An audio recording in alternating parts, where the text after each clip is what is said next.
Good morning students. Last class में हम लोगों ने चैप्टर नंबर 2 पॉलिनोमियल्स का इंट्रोडक्शन देखा था।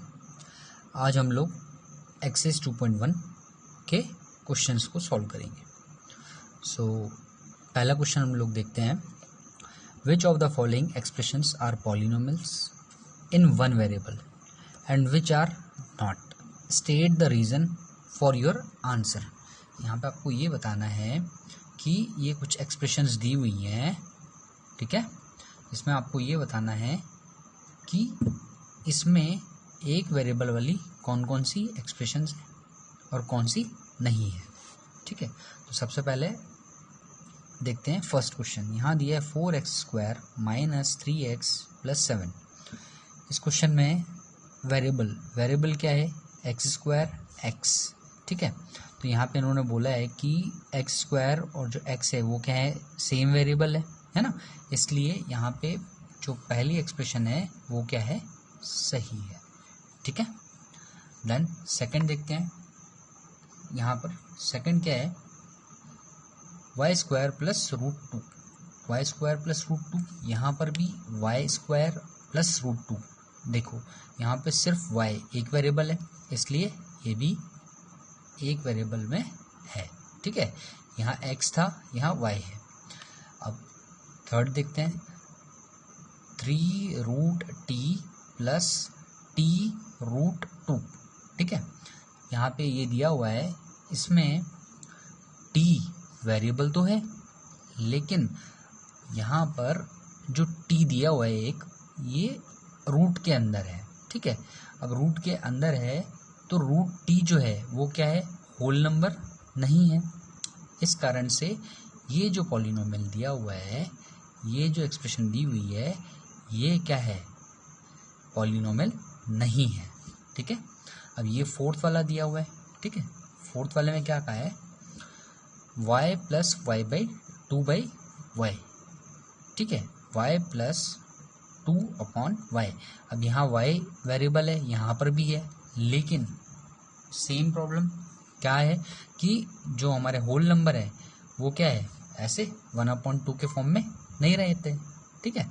ये इन्वर्स फॉर्म में कितना आ जाएगा, माइनस का y इन्वर्स, ठीक है।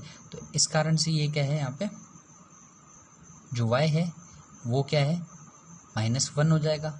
इस कारण से ये क्या है, हमारा पॉलिनोमियल नहीं है, ठीक है।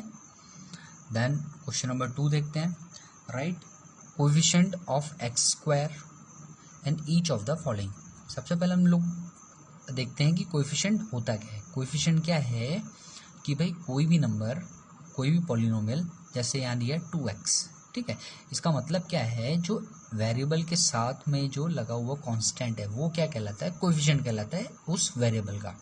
तो यहाँ पर भी सेम क्या दिया हुआ है, जैसे यहाँ पे बोला है right the coefficient of x² का आपको कोएफिशिएंट देखना है, ठीक है।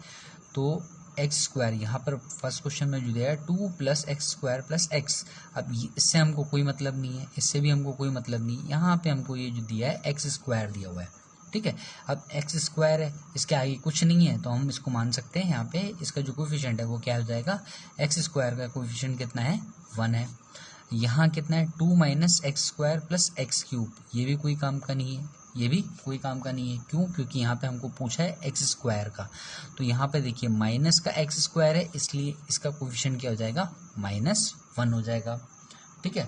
थर्ड क्वेश्चन देखते हैं, π/2 x² + x, ठीक है। तो x² का कोएफिशिएंट पूछा है, ठीक है। इसको छोड़ देंगे, x² किससे पहले क्या है, π/2, तो π/2 क्या हो जाएगा, इसका कोएफिशिएंट हो जाएगा। अब यहाँ पर कितना है, √2x - 1। √2x - 1 क्या है, अब यहाँ पे देखो √2 जो है वो क्या है, एक होल नंबर नहीं है, ठीक है। अब यहाँ पे ये जो है √2x, अब x का कोएफिशिएंट पूछा था, तो यहाँ पर ये जो √2 दिया हुआ है, ठीक है, ये कोएफिशिएंट तो नहीं होगा, ठीक है। इसलिए यहाँ पर ये जो है इसका कोई भी कोएफिशिएंट नहीं होगा, कारण क्योंकि यहाँ पर जो है एक्स स्क्वायर का कोएफिशिएंट पूछा है, ठीक है, और इस पूरे पॉलिनोमियल में एक्स स्क्वायर दिया ही नहीं है, इसलिए यहाँ पर क्या है इसका कोएफिशिएंट नहीं होगा, क्योंकि एक्स स्क्वायर यहाँ पे जो हमको टर्म है वो दिया ही नहीं है, इस कारण से, ठीक है। देन यहाँ पे बोला है गिव, थर्ड क्वेश्चन हम लोग देखेंगे, give one example each of binomial of degree 35। आपको बताना है कि एक एग्जाम्पल देना है बायनोमियल का जिसकी डिग्री कितनी हो 35 हो, ठीक है। बायनोमियल मतलब जैसे हम लोगों ने देखा था प्रीवियस लेक्चर में, बायनोमियल मान के चलिए मैंने ले लिया 2x + 3, ठीक है। अब यहाँ पे ये बायनोमियल है, क्यों? क्योंकि इट कंसिस्ट ऑफ 2 टर्म्स। इस कारण से यहाँ पे जो 2x + 3 दिया हुआ है ये एक पॉलिनोमियल तो है, लेकिन किस प्रकार का है? बायनोमियल। इसलिए अब इन्होंने इसमें क्या कहा है, give one example each of A binomial of degree. Degree यहाँ पे क्या होता है, वेरिएबल के ऊपर जो पावर लगी हुई है वो क्या कहलाती है? डिग्री कहलाती है। तो यहाँ पे बोला है कि ऐसा आपको एक बायनोमियल बनाना है जिसकी डिग्री कितनी हो 35 हो। तो हम क्या करेंगे, 2x की पावर कितना लिखेंगे 35 + 3, ठीक है, आया समझ में। Then end of a monomial, monomial of a degree 100। अब मोनो मतलब क्या होता है? सिंगल, है ना। तो ये 2x एक टर्म ले लिया, सिंगल टर्म है, ठीक है। अब इसके ऊपर उन्होंने बोला है ऑफ डिग्री 100, तो ये डिग्री कितनी हो जाएगी 100। आया समझ में, ठीक है।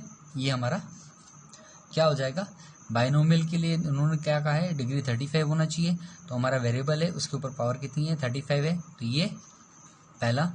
देन दूसरा क्या बोला है, मोनोमियल होना चाहिए, मोनोमियल है, डिग्री कितना होना चाहिए 100 होना चाहिए, 100 है x की पावर, ठीक है। देन क्वेश्चन नंबर 4 हम लोग देखते हैं। क्वेश्चन नंबर 4 में क्या दिया हुआ है, right the degree of each of the following polynomials, ठीक है। अब यहाँ पे डिग्री बताना है, डिग्री मतलब highest power of the polynomial. Highest power मतलब क्या है, वेरिएबल के ऊपर जो पावर है एक्सपोनेंट लगा हुआ है वो क्या है बताना है, हाईएस्ट, ठीक है। तो यहाँ पे देखिए 5x³ + 4x² + 7x, देखिए यहाँ पे 5x³ x², x, ठीक है। ये x की पावर 1 हो गई, x की पावर 2 हो गई, x की पावर 3 हो गई।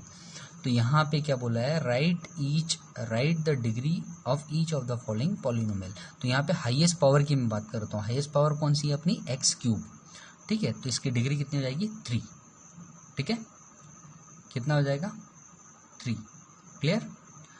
देन क्यों, क्योंकि सबसे हाईएस्ट पावर कौन सी इसमें क्यूब है, इस कारण से।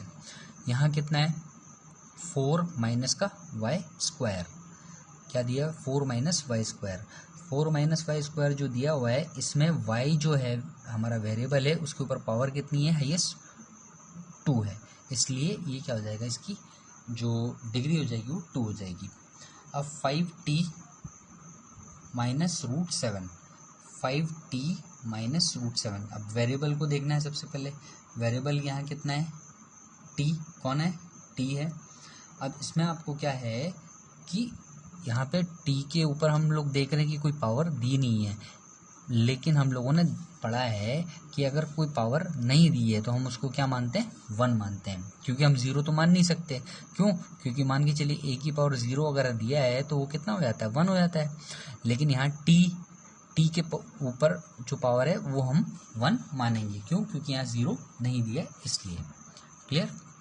देन 3, अब इसके साथ तो कोई वेरिएबल है ही नहीं, इस कारण से इसकी डिग्री क्या है हो जाएगी, जो 0 हो जाएगी, क्लियर। उसका रीज़न क्या है, क्योंकि इसके पास क्या है, कोई भी वेरिएबल नहीं है, ठीक है। नाउ क्वेश्चन नंबर 5 हम लोग देखेंगे। यहाँ पे हमको बताना है classify the following as linear, quadratic and cubic polynomials, ठीक है। आपको बताना है इन एक्सप्रेशंस को देख करके कि कौन सा यहाँ पर क्वाड्रेटिक पॉलिनोमियल है, लीनियर पॉलिनोमियल है या क्यूबिक है। अब इसको देखने के लिए हम लीनियर हम लोगों ने प्रीवियस लेक्चर में देखा था कि लीनियर पॉलिनोमियल क्या होता है, जिसकी पावर कितनी हो, डिग्री हाईएस्ट डिग्री कितनी हो 1 हो, तो वो क्या कहलाता है, हमारा लीनियर पॉलिनोमियल कहलाता है। क्वाड्रेटिक कौन सा कहलाता है, जिसकी पावर 2 हो, और क्यूबिक क्या कहलाता है, जिसके ऊपर पावर 3 हो। क्लियर। तो अब हम लोग देखेंगे एक्स स्क्वायर प्लस एक्स, पहला जो दिया हुआ है ये कौन सा पॉलिनोमियल है हमारा, एक्स स्क्वायर पावर 2 दिया हुआ है, इसलिए ये कौन सा है हमारा, क्वाड्रेटिक। क्लियर। अब यहाँ एक्स माइनस एक्स क्यूब, तो ये कितना हो जाएगा, हाईएस्ट पावर हमको देखना है, ठीक है, एक्स क्यूब, तो ये कौन सा हो जाएगा हमारा, क्यूबिक हो जाएगा। Then y plus y square plus 4, तो वाई स्क्वायर यहाँ पे हाईएस्ट पावर है, डिग्री को देखना है हमको, ठीक है, तो इसमें जो इसकी डिग्री है मतलब हाईएस्ट पावर जो है वो 2 है, इसलिए ये कौन सा पॉलिनोमियल है, क्वाड्रेटिक है। अब ये कितना है, 1 प्लस एक्स, 1 प्लस एक्स मतलब क्या है, यहाँ पे ये जो हमको दिया हुआ है पॉलिनोमियल, यहाँ पे एक्स एक वेरिएबल है, इसके ऊपर पावर हम कुछ दिया नहीं है, इसका मतलब ये पावर कितनी है, 1 है, इसका मतलब क्या है, ये लीनियर है। 3t मतलब ये भी कौन सा होगा हमारा, लीनियर होगा। इसका कारण क्या है, क्योंकि टी के ऊपर हमारी जो हाईएस्ट पावर है वो कितनी है, 1 है, इस कारण से, ठीक है। आर स्क्वायर इसकी कितनी हो जाएगी, ये कौन सा हो जाएगा हमारा, क्वाड्रेटिक हो जाएगा, क्यों, क्योंकि पावर 2 है, ठीक है। अब यहाँ दिया 7x क्यूब दिया, मतलब पावर कौन, ये जो पावर है जो इसकी कितनी है, 3 है, इसलिए ये क्या हो जाएगा, क्यूबिक पॉलिनोमियल हो जाएगा। क्लियर। सो ये हमारी एक्सरसाइज 2.1 कंप्लीट। इसमें यदि आपको फिर भी कोई डाउट हो तो मुझे मैसेज करें, बताएं। Thank you.